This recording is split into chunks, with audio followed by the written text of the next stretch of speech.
My colleague, Victor Blackwell, has more on that. Thank you, Phil.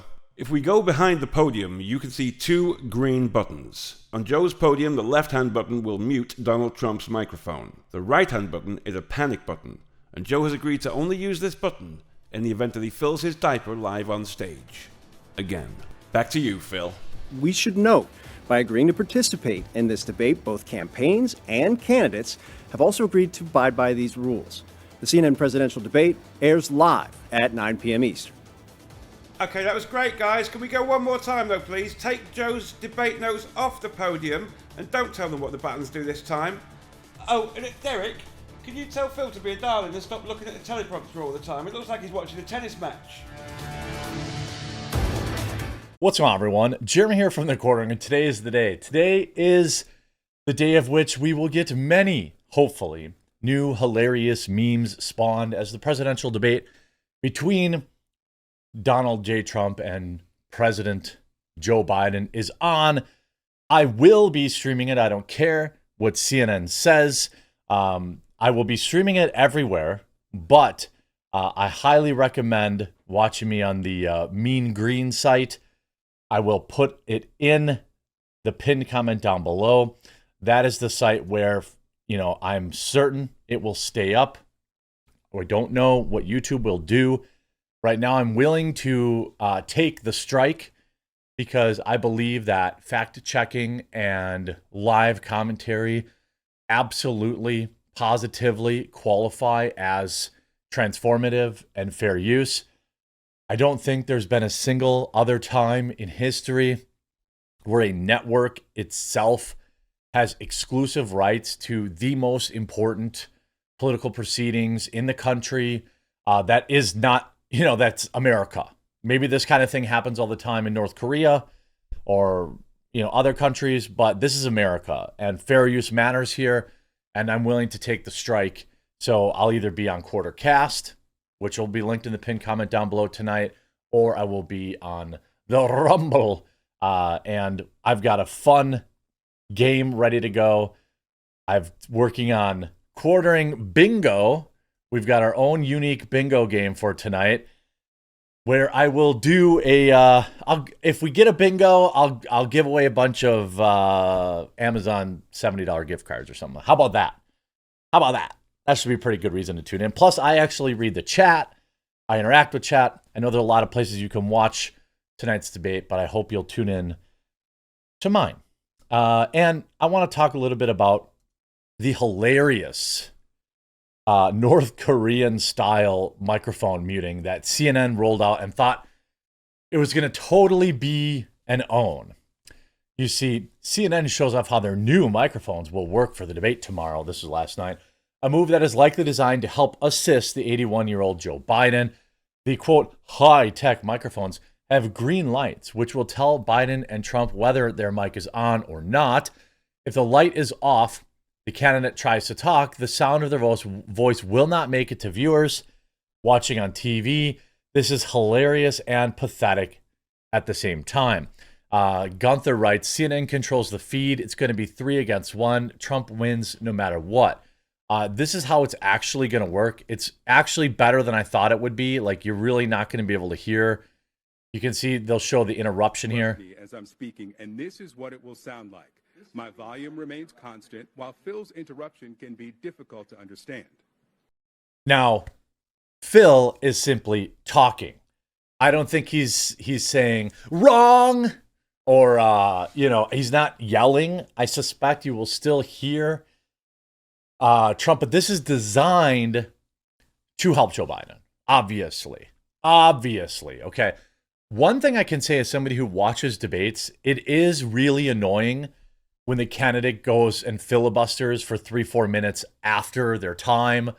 I actually support that level of, some level of decorum. Somebody who's actually attended debates, attended the RNC debate, it got annoying when somebody kept blathering on for 2-3 minutes past when their microphone ended.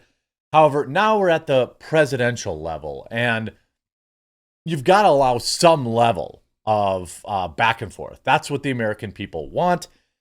After all, being entertained is still a big part of this. Seeing and hearing from each still a big part of this.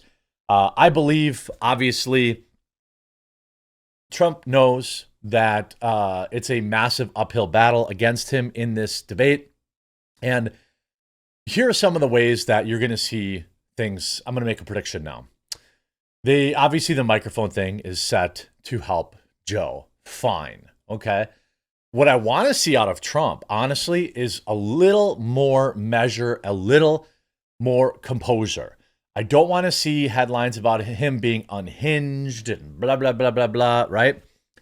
I want to see him, you be tactical with his comebacks rather than being all over the place. Like the 2016 debate against Hillary was wildly entertaining, but I hope that this one, he still gets his zingers in, okay? He's got to still get his zingers in, but he's got to pick his spots. If he's constantly getting muted, like the best thing you can do against this microphone muting is do not give CNN the opportunity to use it. That is the best counterpunch to this. Don't give CNN the opportunity to mute you. Don't let CNN run the headlines tomorrow. Donald Trump muted 37 times. Joe Biden muted 0 times. Don't give them that headline. Be smart. The other ways that CNN will almost certainly try to put their fingers on the scale. Obviously, they have a moderator who's currently being sued for $1 billion for defamation, Jake Tapper. Obviously, we have a crooked moderator, in my opinion. But also, you have a scenario where they're not going to ask any questions that look bad for old Papa Joe. They're not going to ask about inflation. This is my prediction. If they ask about any of these, it'll be like the least bad. They're not going to talk about inflation. They're not going to talk about the border.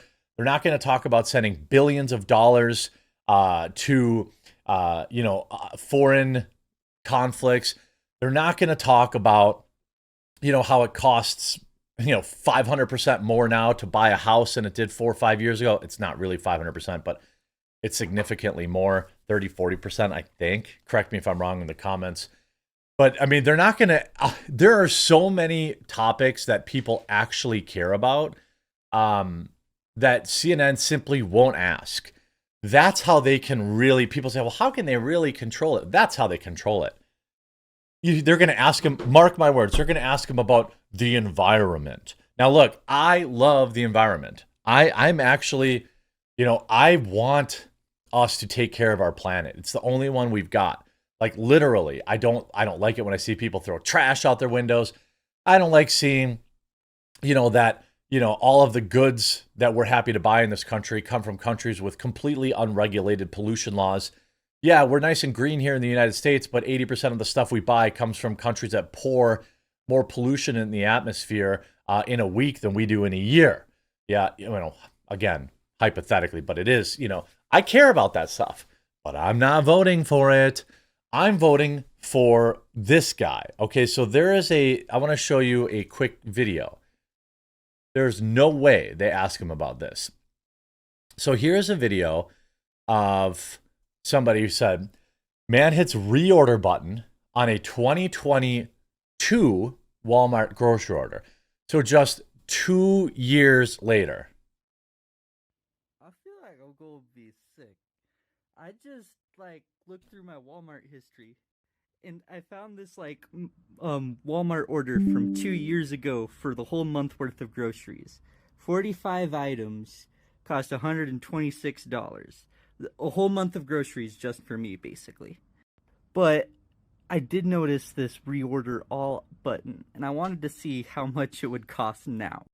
Now, this order of 45 items for 1 month would have cost $414. In 2 years. Now, maybe there is some weird item in there that's suddenly priced at $100 as a mistake. I don't know.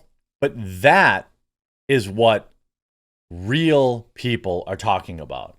People in the comments, hyperinflation of homes is next. It happened to us in Canada. You do not want this. It brought the country to its knees. Protect your home prices at all costs. You see here, $1.3 million for a 3-bedroom, 3-bath condo. I'm sorry, a townhouse. I'm not totally sure what makes them different. Is it the garage?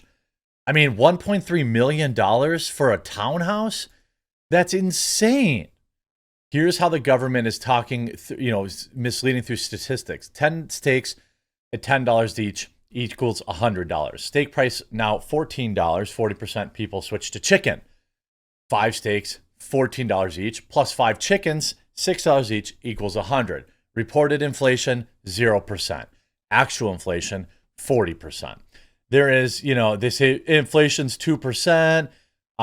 You can see I just tried it, and my 2021 basket is more expensive now, but not that much. I made sure all the items were included. You see 78.80 versus 85. So again, it could be, just one particular set of items. Maybe this guy eats a lot of eggs and eggs are really high or something of that nature. But, this is what real people are looking at. The price of gasoline to get back and forth to their jobs.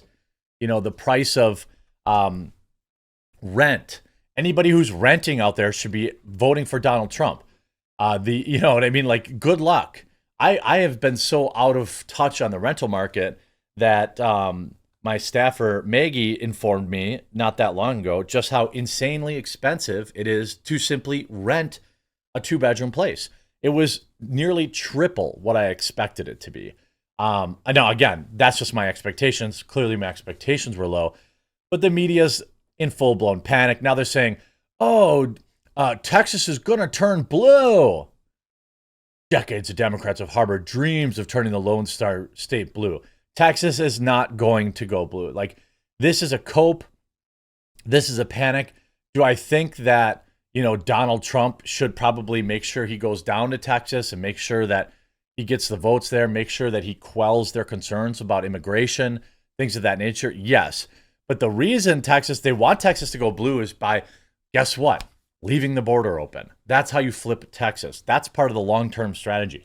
You get a bunch of dorks from California leaving the system that their voting habits ruined to move to Texas and do what there? Ruin it there. That's why people don't want these people from California moving. You talk to any native Colorado person or anybody in Montana, as where I'm looking for a home right now, or anybody down in Texas, they don't want these Californian dorks coming out there, but they are, and they're coming there and they're ruining their states too. That's all part of the plan. Tonight we will see. I hope you tune in. I'll be live about 30 minutes before the debate.